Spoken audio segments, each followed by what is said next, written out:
Hello, everyone. Thank you for joining this IFLA/ALA webinar series. My name is Raymond Pan. I am a member of the CPDWL section, which I'll get right into shortly.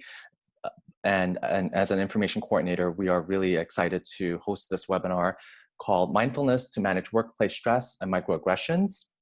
These are an important topic. Will be presented by Dr. Chippewa Thomas from Auburn University, who is a professor of counselor education in the Department of Special Education, Rehabilitation, and Counseling, and director of the Office of Faculty Engagement at Auburn University. Pampanisha Whaley is the Collection Assessment and Resource Management Coordinator at Alabama State University. Jana Alavi is the Research and Instruction Services Librarian for the areas of English, Psychology, Africana Studies at Auburn University's Ralph Brown Dragon Library. So this is a very important topic. We, as a committee under the Continuing Professional Development and Workplace Learning, had planned on a session focusing on low morale, workplace burnout, toxic work environments in the library profession. This was originally scheduled under the IFLA's World Library Information Congress session that was supposed to be held in August in Dublin, Ireland. But unfortunately, because of COVID-19, we had rescheduled it. And because of that, this session was supposed to be a pre-session to that kind of discussion, really heavy topic. And so today, you'll be hearing about navigating workplace stress, microaggressions, and how they are invalidating or demeaning in any profession, but especially challenging in service-oriented professions like librarianship.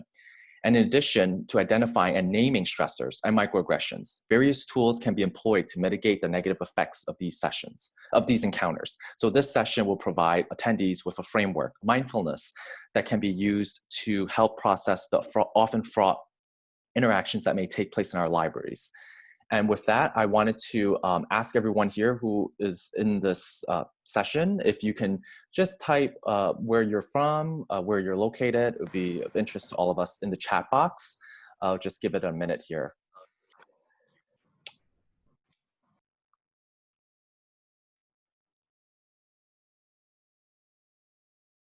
Great, we have folks from Philadelphia, Arizona, Long Island, Kansas, Switzerland, Singapore, Ireland, Trinidad and Tobago, Mexico City, Pakistan, India, Colorado,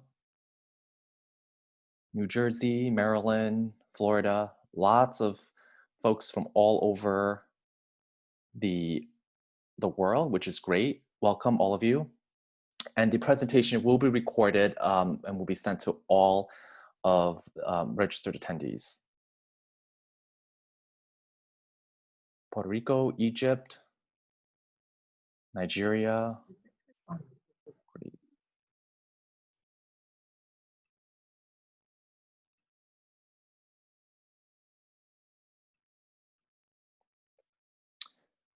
Estonia, and lots of different parts, Canada, different parts from the US.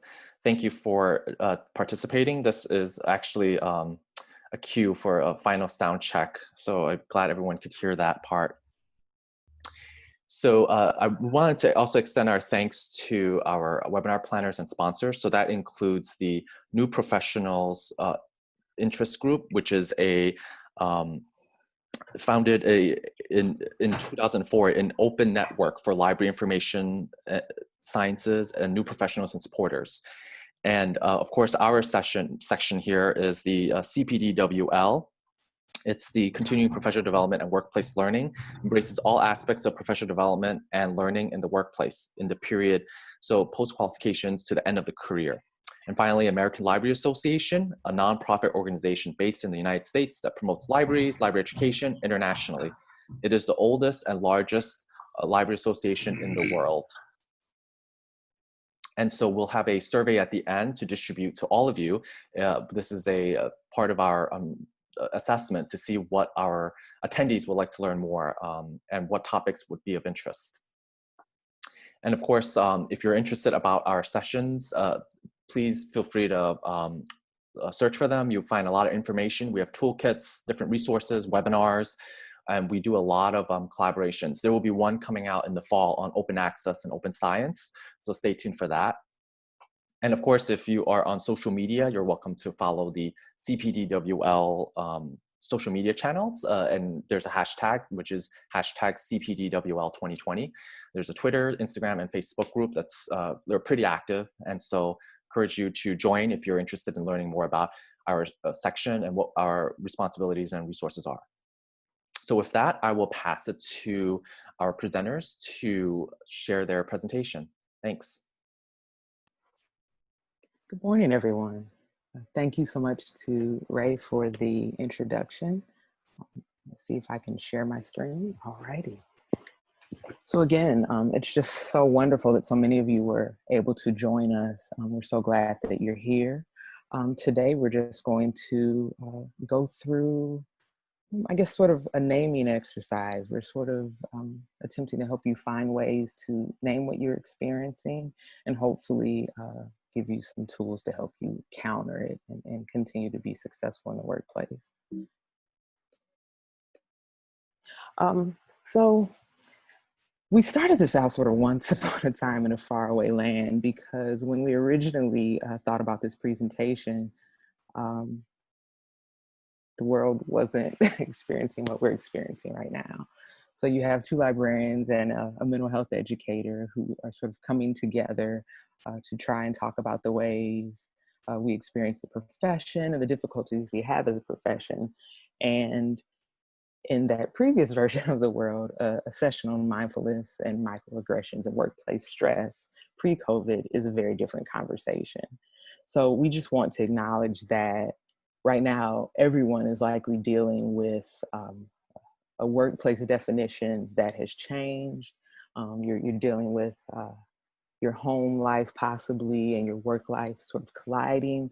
And that's just a very different scenario than what you were dealing with before. But we would say that means mindfulness is still very necessary. It's definitely a bit more difficult, but it's still very necessary. So our goals today are really to explore productive ways to deal with sort of all of the shame and isolation, anxiety, other things that accompany perhaps traumatic workplace experiences. And then we're also going to give you some opportunities, some tools to really help raise your awareness of all the ways you can prioritize wellness, both in you as an individual and within your workplace. So we're going to start out just with the definition of workplace stress. And just sort of think about that. Again, we're trying to name, you may just think this is the way work is, or I encounter these things and they're problematic. We think it's very important to know what you're experiencing and be able to name. So the definition, of course, is something that's harmful. It's a physical, it's an emotional response. When something in your job isn't matching your expectations, capabilities, resources, your needs. Ironically, the CDC, which gives us this definition, has in recent weeks had people complain about the very type of workplace stress that we're covering today. So when we think about the contributing factors to workplace stress, again, it's many of the things we're experiencing right now. Conflicting job expectations. And, due to COVID-19, we're actually dealing with, again, our jobs and our lives conflicting. Really hard to draw a line between where does work begin if you're working from home and where does your home life begin. You're dealing with technology issues, perhaps. So all of these things that we're, seeing here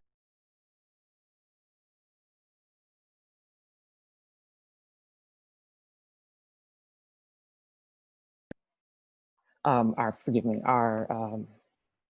just exacerbated by our present experiences. That also brings us into sort of incivility. So we may in libraries often think, you're dealing with a difficult patron, you're dealing with perhaps a colleague that is, consistently sort of undermining you, treating you in ways that are problematic. And we often sort of brush that off. But I think it's very important to understand that when you're undermining sort of the dignity and self-esteem of employees, you are creating suffering.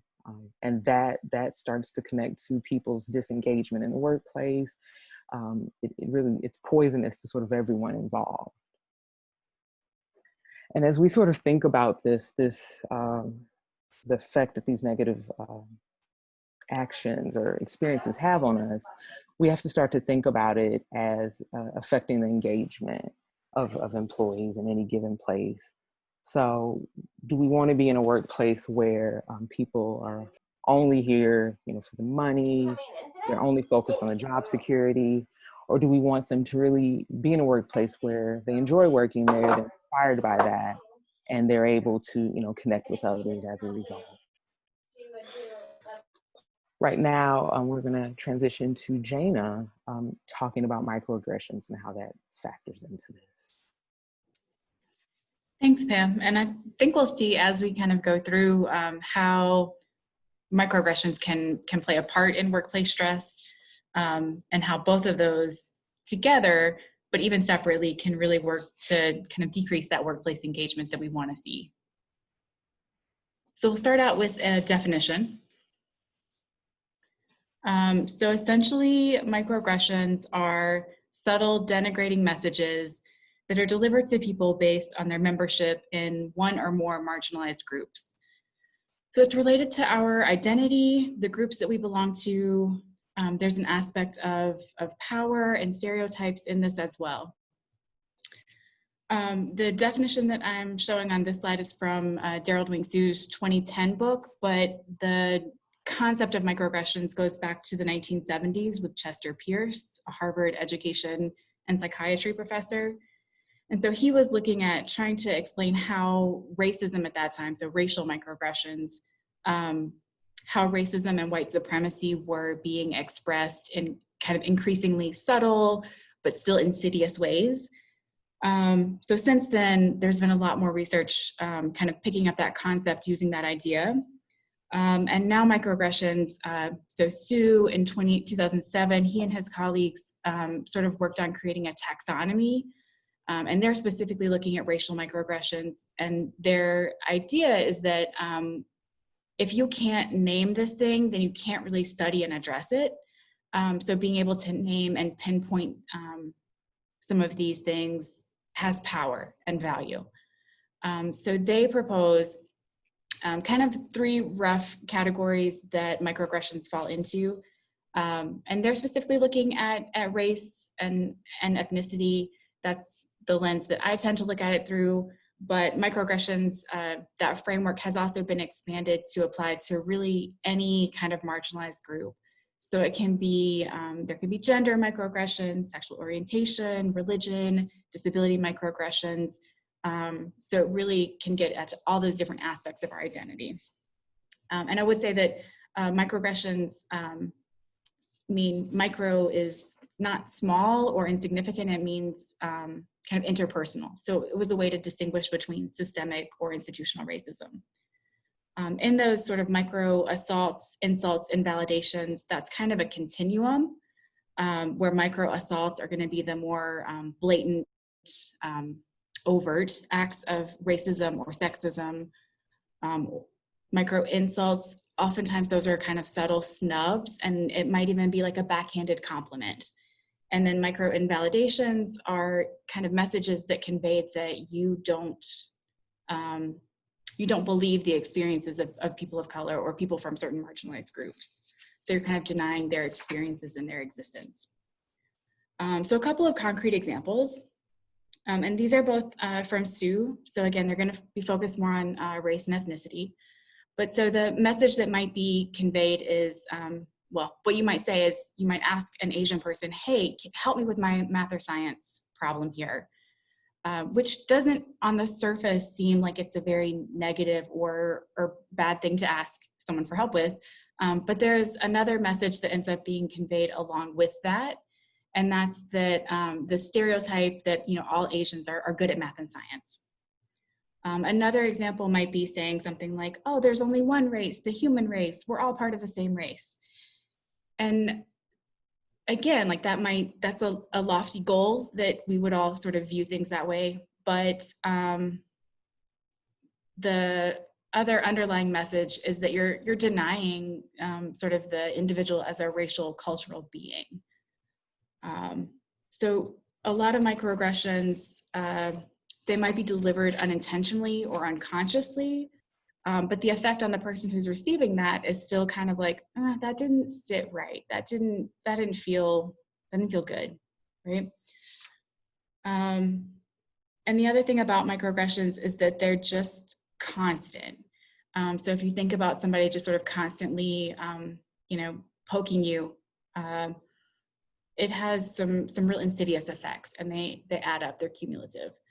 So for the individual, if you're constantly being bombarded by messages that sort of tell you you don't belong here, you're not good enough, or you're like this or that because of some aspect of your identity, it can lead to a lot of self-doubt. Also, just the fact that those microaggressions can be very subtle, it leads to a lot of self-doubt of like, that didn't feel good. Like, did that happen? Am I being overly sensitive? Did I misread this situation?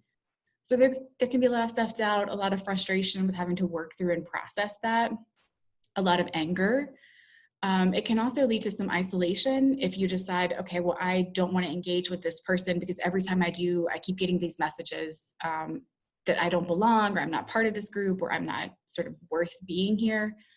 So you might choose to sort of stay away from that person. And it can lead to a sense of isolation.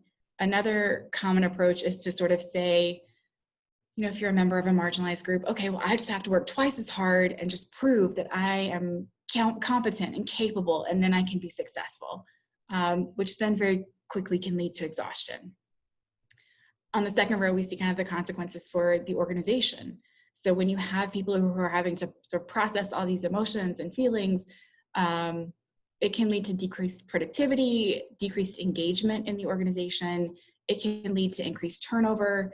Even if people aren't sort of actively walking out the door, the organization can still suffer because of a lack of innovation and lack of progress. And so it's not really good for the individual or the organization.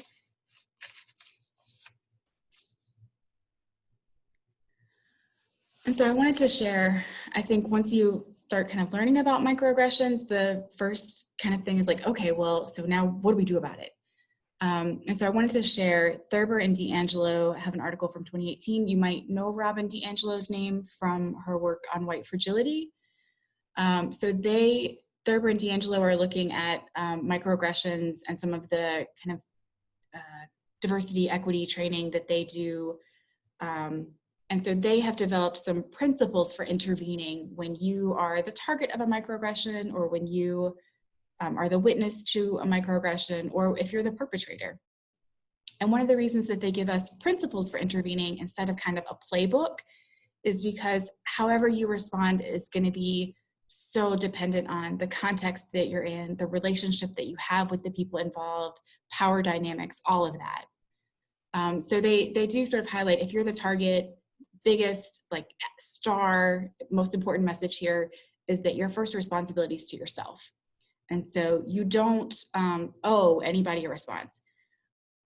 They do encourage that you acknowledge and affirm what you're feeling. Oh, can we go back, Pam? Oh, sorry. Somehow the screen looked different to me. We can go back to the principles for intervening. I'm sorry. So kind of taking time to affirm what you're feeling, name the feelings that you're feeling, take time to recenter. And recentering can include like physical activity, engaging in a cultural or spiritual practice, talking it through with somebody else, journaling, quiet reflection. And these are some things that we will kind of talk about a little bit more when we look at mindfulness in more depth too. Once you've sort of taken that time to recenter, kind of asking yourself, what do you want to see happen? And what are some ways that you can make that happen? What are some strategies for moving forward? Also, kind of reclaiming your voice. So if you choose to reclaim your voice, you can do that by speaking up to the aggressor, enlisting allies, seeking support from affinity groups, even starting a campaign or political action. So for intervening, if you are a witness, one of the things that Thurber and D'Angelo recommend is not asking yourself, what you can gain from intervening in this incident or situation, but really to ask yourself, what's the cost of me not responding? So what message is that going to be sending? So especially if you think of yourself as an ally, well, if you don't kind of respond, then you're going to not be behaving as an ally. Also identifying your goal or purpose, and we'll see also that this kind of fits in with mindfulness and intentionality that Dr. Thomas is going to talk about. But some of your goals or your purpose, it might be shifting the understanding or the actions of the perpetrator that you've witnessed this from. It might be providing support or protecting or standing in solidarity with those who are targeted. You might also want to raise consciousness or mobilize other bystanders. And depending on your goal, that might shift what it is you do or how you interact or engage or intervene. They also recommend focusing on calling in rather than calling out. And so their backgrounds are more kind of social work, and so they really emphasize compassion and empathy, but that doesn't mean letting somebody off the hook. And so calling in is really an invitation to the perpetrator or the offender to reflect on their behavior and to think about kind of the effects that has had. And then if you're a perpetrator, it can be very hard, but you need to face sort of oppressive patterns.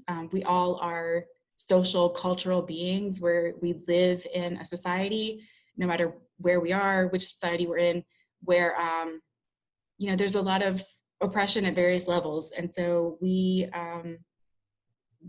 soaked some of that up, right? And so we need to face those patterns. We need to be open and receptive to feedback. So if you think about, if you have spinach in your teeth and somebody tells you, hey, you have spinach in your teeth, most of us don't get angry and lash out at that person. We thank them for letting us know because we don't want to walk around with spinach in our teeth. So if we can take a similar approach to when somebody lets us know that microaggressions have occurred or that we've participated in that, I think we can get ourselves kind of on better footing. And thinking about also accountability as a process. So, we're librarians. I think we all, at least in theory, support lifelong learning, but we also have to see accountability as that same kind of process of lifelong learning. They also recommend seeking restorative action, and it's important to note here that the purpose of restorative action is not to seek forgiveness or reassurance. The purpose is to ameliorate oppression. So that process includes acknowledging your conduct, articulating a plan to change your behavior, inviting the affected person to share the impact of your actions, and then an opportunity to voice if anything else needs to be heard or said in order for y'all to move forward, kind of working together. The other thing that I would say in thinking about kind of being a perpetrator is just sort of taking the time to say, oftentimes microaggressions are unintentional. So what was I really trying to accomplish here? Was I trying to make some sort of connection with you? And is there a better way to do that where I'm not actually committing this microaggression? And Sue and his colleagues have also come up with micro-interventions. And so those are going to be everyday words or deeds that communicate that the targets of microaggressions, their experiences are valid and real. They're valued as people, affirming their racial or group identity, support and encouragement, and reassuring them that they're not alone. And so Sue, if you look up their article, Sue and his colleagues, they actually have a lot of suggestions for concrete things that you can do. So they have it broken down into kind of strategic goals. And so from their framework, micro interventions can fall into these different goals. So one of them is to make the invisible visible. And so that might include if somebody has said something like that, there's only one race, the human race, kind of naming and making that underlying message explicit is one way to make the invisible visible. You can also kind of disarm the microaggression by saying, oh, I don't agree with this, or sort of stating your values, setting limits, like, I don't want to engage in this kind of discussion, or I don't support this, and I don't want to have this kind of conversation about whatever stereotype maybe has been conveyed. You can also educate the offender, and there are some different suggestions for kind of how to do that. One of them is to appeal to the offender's values and principles. And so when we think about mindfulness, part of that can also be identifying what is it that you value, what are your principles, and trying to make sure that our actions are in line with those. And then also sort of seeking external intervention. So at a workplace, that might be alerting leadership, reporting an incident, but in your personal life, that could mean, going to therapy or counseling, developing a spiritual or religious or practice, or participating in community with others, finding a support group. And so I hope that as you kind of hear more from Dr. Thomas, you'll see some of these similar threads about kind of intentionality and purpose. Dr. Thomas? Thank you so much, Jana. I'm very glad to be with you all today as an ally to those in the library profession, talking about something that's very, very powerful and important to me as not only a therapeutic practice and a practice of wellness, but certainly a practice that certainly in the workplace can mitigate the effects of those microaggressions, as especially the micro intentions that Jana and Pam have alluded to in their remarks so far. One of the first things that we want to do is to establish what mindfulness really is. And so it's important, I think, to share that mindfulness is a basic human ability to be fully present and aware of where we are, what we're doing, and not overtly reactive or overwhelmed by what's going on around us. So it's really, for all intents and purposes, something we all naturally possess. It's really available to us to practice, not just on a daily basis, but even moment by moment of our existence. We are very grateful that there's a lot of research that has been done on mindfulness, not just as a state of being or a state of awareness, but also as a practice or a way of doing. And that way of doing, not just based on what research says, but what we experience, is really being present and doing what we do with great intentionality. It's also been regarded as a practice that can have ties to spirituality or religious practices, but it is regarded as secular, as not a religious practice, and certainly is backed by research that supports its benefits and promotes that it's something that we as people should engage in on a regular basis. We thought it would be helpful, as we just heard from Jana about micro interventions, to provide some examples of mindful practices, just to further highlight again that it is not just a practice, but a way of being and a way that we can situate our outlook on things that we may not necessarily be noticing in the world.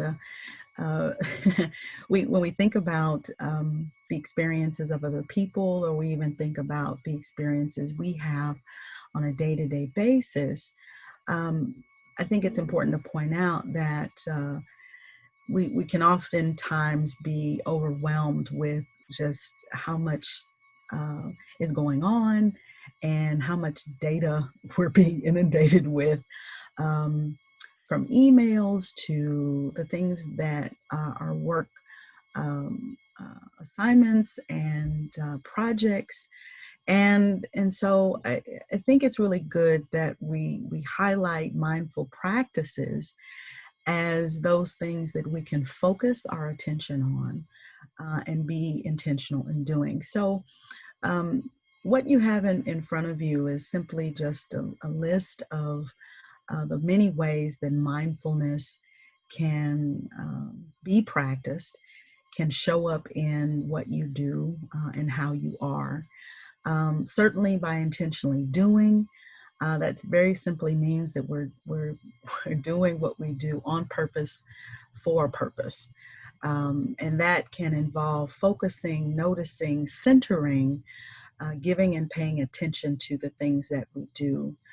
And I think that as the next couple of things that we'll share will indicate, certainly mindfulness practices can be applied to the way that we pay attention to one another, especially in the process of communication.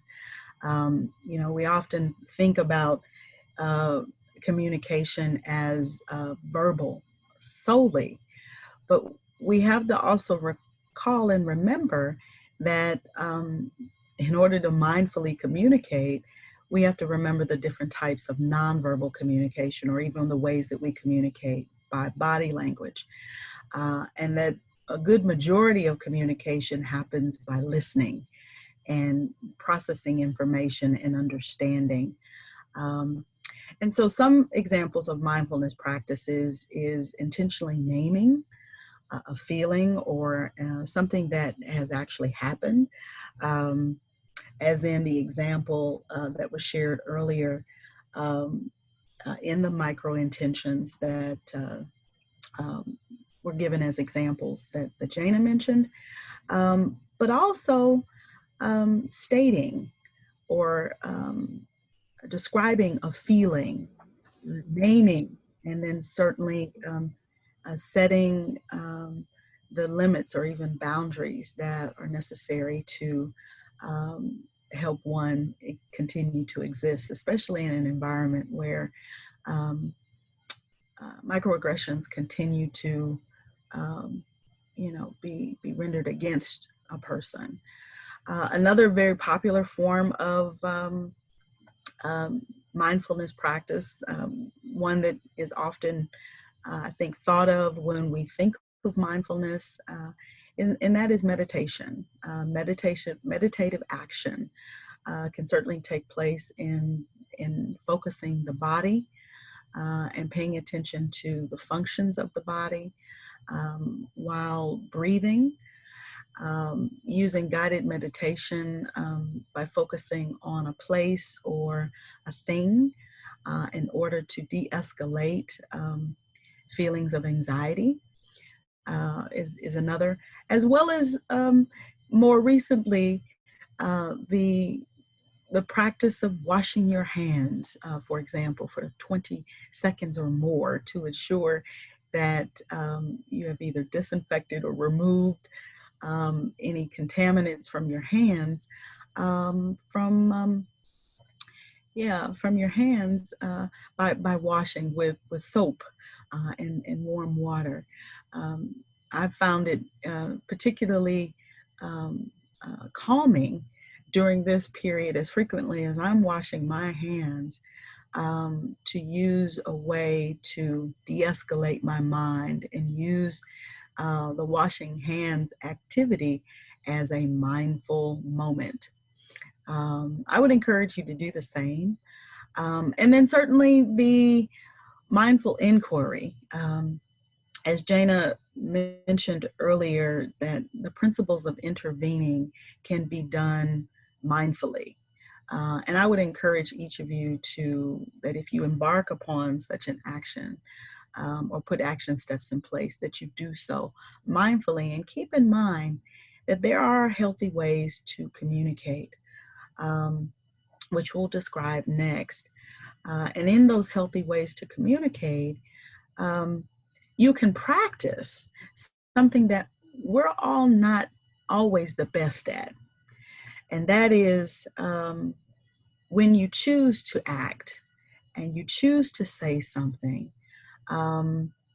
there can be some effects that, although well-intended, can turn out negatively. So we want to encourage and promote these healthy ways to communicate, so that if you engage in an exchange, in an incident with someone, either as the target of a microaggression, the witness or spectator, or even as the perpetrator of a microaggression, and you notice that this is something that you've done, you can engage in a dialogue with someone else in the following ways. So we want to encourage you to start with reflecting back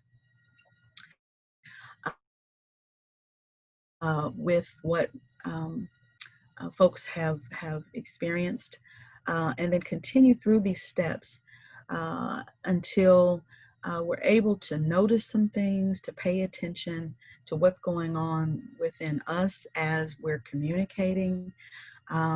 We also want to have some understanding, and this again is a mindful way to inquire, or a mindful way to be present, and that we stay with the process despite the fear that might emerge as we're communicating or as we're listening and understanding, and not necessarily always to focus on the solutions, but to regard the value of the interaction itself, versus trying to fix it. Although fixing it may be something that is needed and or required, especially if harm has been done against someone, repair is needed, or that there are the consequences of suffering that people are experiencing. So we want to promote these as ways to help you at least start the process of, in a healthy way, communicating with those that you work with, or even those that you're close to, or maybe that you don't have relationships with, but that you're interested in having an authentic dialogue with in a mindful way. So why does it matter? I'm pretty sure you all can come up with your own list, but we'd like to submit to you that those that are implied, as well as those that you can come up with, are all true. And that is, when we do this, our mental and behavioral health is impacted positively. We decrease those levels of stress that we may experience in the workplace, that may contribute to our diminished engagement in the workplace. Certainly any symptoms of depression or anxiety that you find yourself experiencing beyond the workplace, that can assist as well. Certainly, it mitigates the effects of negative social behaviors. So it increases our compassion responses to others, and certainly reduces implicit bias, and helps us to have healthier responses to difficult situations. And then there are also academic reasons why it matters. From a research standpoint, we know that cognitive performance in terms of processing, our self-esteem, and certainly work engagement are improved as well. So looking at the benefits, there are also some costs if we don't do this, right? People disengage, they can become less motivated, and in the work that they do, especially navigating a service-oriented professions like library professions or human service professions, even like my own in counseling, we really can't afford for those who have been um, educated and trained and prepared to deliver those services to disengage. Um, we also have a lot of very smart people who are part of the profession, and the constant innovation that comes as a result of us being engaged is diminished and can be decreased if we're not mindful.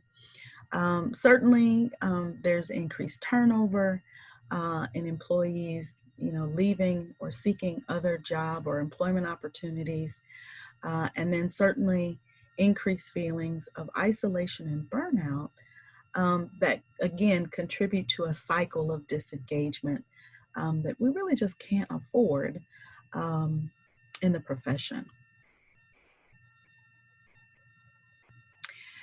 So we want to just highlight a couple of practical strategies and tools, again, some of which have already um, been highlighted by my colleagues, but just to pick out a few that we want to leave with you as takeaways. It's really important, we think, that cultivating a level of awareness and knowledge about what's going on with you is really a good starting point, okay? Mindfully noticing what's going on with you, and usually those physical indicators are a great way to help you, notice maybe how you're thinking or how that's really impacting your physical functioning in the following ways. You may have a nervous stomach, or um, finding yourself taking work home and taking it out on your family members, or outbursts, or just having trouble sleeping. And certainly these indicators can be related to other things as well. So I think it would be good for you to sort of check in with yourself about, okay, are these symptoms, happening in relationship to my work day? Or could something else be going on? But again, having some awareness or seeking insight into, what's really going on with you. Um, Seeking that insight can come about by way of questioning and certainly processing. Sometimes not in isolation, but sometimes in isolation. I don't know if um, there are those of you out there who journal or spend time just asking questions of people around you that you're close to, that you trust, about what they've noticed about you. But it's as a result of, I think, seeking out that insight that we gain, it and begin to realize what it is that really may be uh, related to what we may be experiencing as workplace stress versus other stressors that we may be experiencing. So another way to take that even further along a continuum is to let that knowledge work for you, for it to be knowledge in action. And that's to then, as a result, use that knowledge to cope, to do something, mindfully doing something on purpose for a purpose, and that being to take action. I think the first time that I experienced a microaggression, I didn't know what it was. I didn't know how to name it. And so I had to become a student of how these things were defined, and not just giving voice to the emotions that were emerging when I would experience something. So we suggest, as a way of coping, that you acquire a lexicon, a taxonomy for what's happening to you. And maybe that's in the professional development space of a webinar like this one, or it's doing some research. But we would suggest, or would want to offer to you, that a way to cope is to learn that. We also think that improving your emotional awareness by way of improving emotional intelligence, and those communication skills is another great way to cope.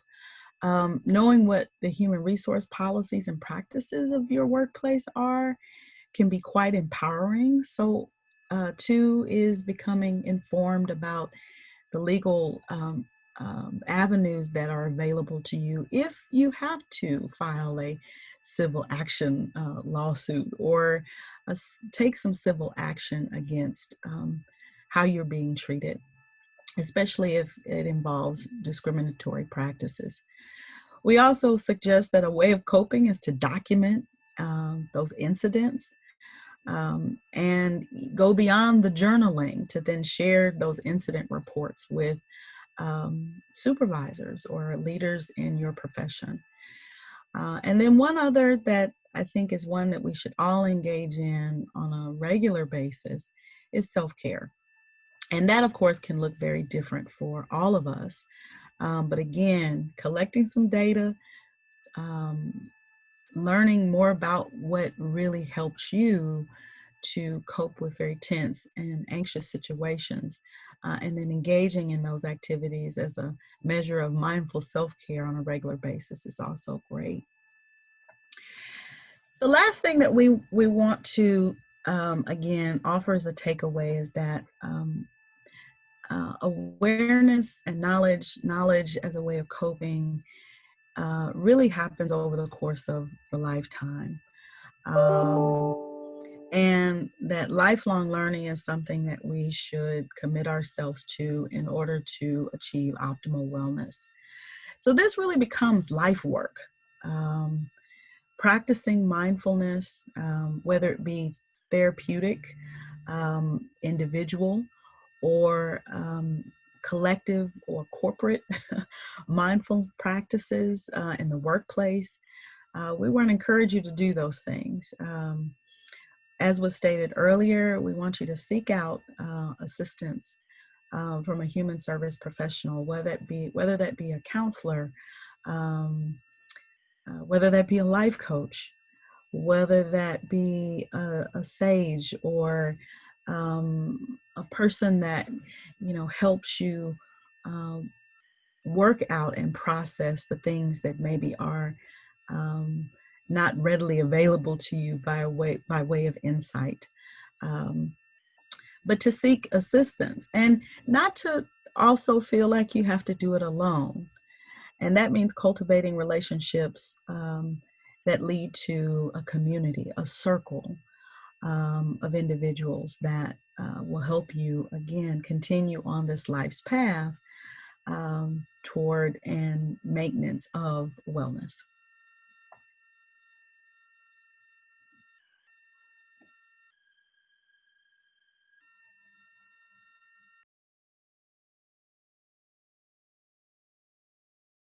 Sorry, everyone, couldn't find the button. Just one other thing we really want to sort of reiterate is, often people think of mindfulness, they might recommend it to people that are experiencing, sort of problematic things in the workplace as an individual response. We're really saying that the same structures that allow an individual to process things in a mindful way, that organizations really need to focus on engaging with the people that work with them, the people, their patrons, acknowledging, creating, opportunities for people to create these connections that are sustaining, providing support structures, that ensure that if someone complains, they're not just ignored or even further victimized because the organization is unwilling or unable to deal with what they're experiencing. And of course, addressing these things proactively and practicing social justice, so you don't get to the point that things are, crushing employees, making it impossible for them to exist, and making them experience work in negative ways.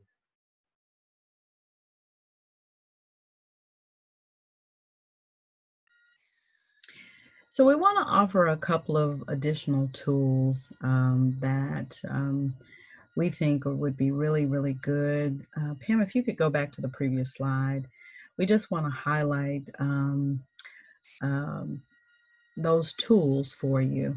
And there's one that I really want to pull out, and that is the culture bump, ways to common ground.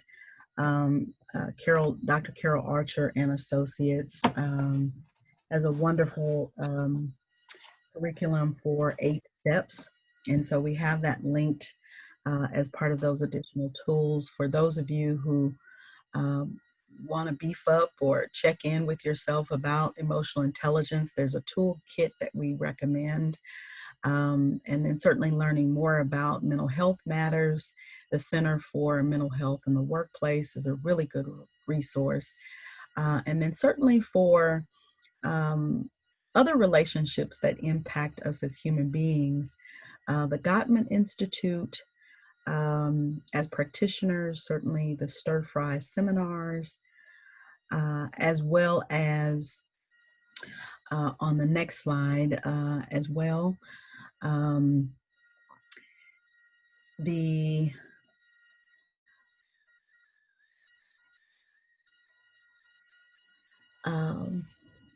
let's see, the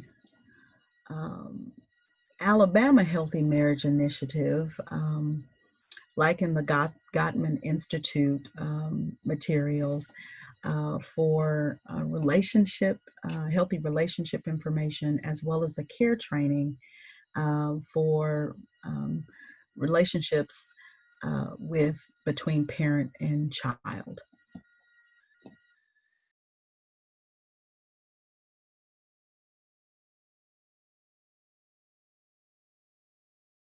Great. Thank you all for your presentation. I believe this slide here is questions. So folks, if there are any questions, please feel free to type in the chat box. I really want to thank our speakers today for their time, effort, and for their presentation and so much wisdom that they've shared. Also note that the presentation, the webinar is recorded and will be shared later today.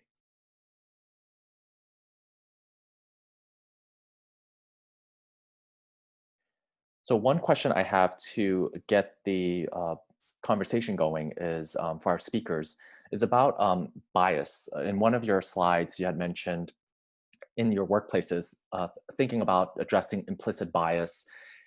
And of course, other people can call it, may have called it unconscious bias. And there are different types of biases, right? Negativity, confirmation, explicit, implicit biases. And I wonder if you could talk a little bit more about that in your workplace, whether it has been implemented and what were some of the reactions, responses to it, because it all really connects well to the topic at hand.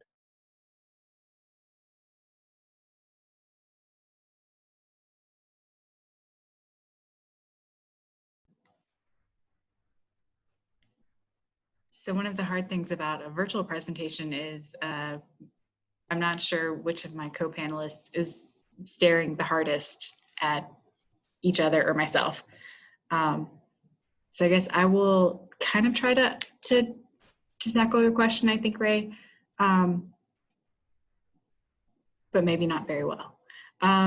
So I think I haven't really seen as much sort of in the org doing implicit bias training and things like that.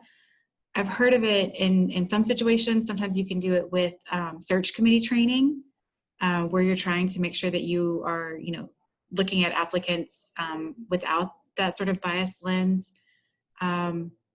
Personally, one of the things that I found helpful was Harvard's implicit bias or Project Implicit website, where you can take various, it's not like a test, but it's sort of a little sort of assessment to see where are your automatic preferences. So it can kind of highlight for you things that maybe you didn't realize. Maybe consciously you weren't saying like, oh, I kind of have a preference for younger people instead of older people, but it helps to kind of highlight that. And then I think it can be tricky though, like once you're aware of that, then you can sort of slow down that kind of automatic mental processing. So then you can be like, okay, wait, no, let me look at the criteria that we've laid out for this job, for instance, and let me try to really focus back in on that, sort of redirecting your attention. I don't know if that kind of answers your question. Maybe Pam and Dr. Thomas have other ideas. Jana, it does, and again, it reminds me of the 8 steps to common ground that is used in the culture bump training or the culture bump education process. And implicit bias, I think, is something that is a blind spot for some, and is as a result of a lack of awareness. And so I agree with you that an assessment, I think, is a really good first step. And using a process by which you can confront and then describe based on your own narrative, you know, how an incident might have made you feel. One of the most, I think, important steps in the culture bump process is pinpointing it. So the culture bump is actually the equivalent, for example, of maybe a microaggression or a micro incident that you've either participated in as a target or maybe even as a perpetrator, or even as a witness. But you first have to pinpoint it, and then step 2, describe what the other person did, and then what you did. And then step 4 is really important because you have to list the emotions that came up for you when you felt the bump. And then I think it's really at that point that you can identify maybe a universal situation that could be, which is step 5, that could be likened to the bump that you experienced. And maybe the bump, for example, is a noticing, a focusing on an instance where implicit bias showed up. And then being able to describe that thing at a distance from it without judgment, and still maintaining maybe even your beliefs or values, but to notice it in a mindful way in order to acknowledge that it was present, say, in that instance or in that time that the bump occurred. Great, thank you for your responses. Here's a question that I see right here from the top. How to overcome isolation in a person who lost self-belief due to repeated episodes?